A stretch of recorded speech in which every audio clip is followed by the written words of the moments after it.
Welcome to Viksit Bharat buildathon 2025. ఈరోజు మా project ఏంటంటే మంచినీరు ఉన్నదే తక్కువ మరియు మనం దానిని వృధా చేయకూడదు.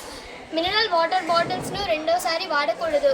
మనం రెండోసారి వాడినట్టయితే కార్టినోజిన్ అనే పదార్థం వాటర్ ద్వారా మన శరీరంలోకి వెళ్ళి క్యాన్సర్కు కారకం. మనం చాలా వరకు ఇలా చేయకూడదు. రెండోసారి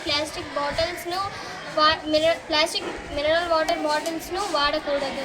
మంచినీటిని వృధా చేయకండి. నీరు జీవానికి మూలం. భూమిపై ప్రతి జీవికి అవసరం. మనం తాగే నీటి ప్రతి చుక్క కూడా భూమి అందించే అమూల్యమైన బహుమతి. కానీ దురదృష్టవశాత్తు మనుషులు ఆ నీటిని నిర్లక్ష్యంగా వృధా చేస్తున్నారు. మనం ఇప్పుడు నీటి ఆదా చేయకపోతే రేపటి తరాలు దానికోసం వినిపించవలసి వస్తుంది. ప్రపంచంలోని మొత్తం నీటిలో తగినంత నీరు కేవలం 3% మాత్రమే ఉంది. ఆ 3% కూడా చాలా భాగం మంచిగా హిమాలయాల్లో ఉంది. మనకు అందుబాటులో ఉన్న నీరు చాలా తక్కువ. అందుకే దాన్ని జాగ్రత్తగా వినియోగించుకోవాలి.